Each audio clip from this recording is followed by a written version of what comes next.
अस्सलाम वालेकुम दोस्तों, ये मैं आज आपके साथ शेयर कर रहा हूँ। ये मेरे पास है दो गिद्दड़ सिंगी हैं जो कि नर और मादा है। ये देख सकते हैं आप, ये नर और मादा। और ये है मेरे पास सांप का मनकना, ठीक है।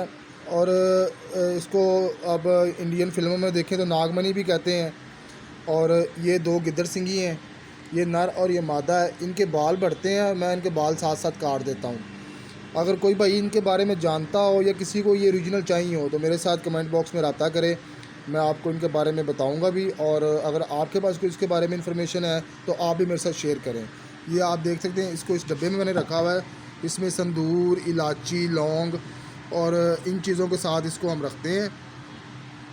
तो ये जो जोगी लोग होते हैं वो कहते हैं कि अपनी बेटियों को जहेज़ में और कुछ दें या ना दें, ये तीन चीज़ें जो है ना वो लाजमी देते हैं, गिद्दड़ सिंगी और संदूर और ये सांप का जो मनकना है, ठीक है।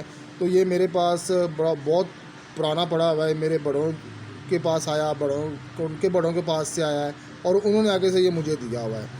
तो ये हम इनको ऐसे रखते हैं। तो ये किसी भाई को इसके बारे में कोई इन्फॉर्मेशन हो या मुझसे कोई इन्फॉर्मेशन लेना चाहता हो तो कमेंट बॉक्स में मेरे साथ रब्ता करें, मैं आपको इसके बारे में बताऊंगा ये कैसे रखते हैं इनको, इनकी क्या केयर करनी पड़ती है और इंशाल्लाह ताला इसको रखने से फ़ायदा हासिल होता है।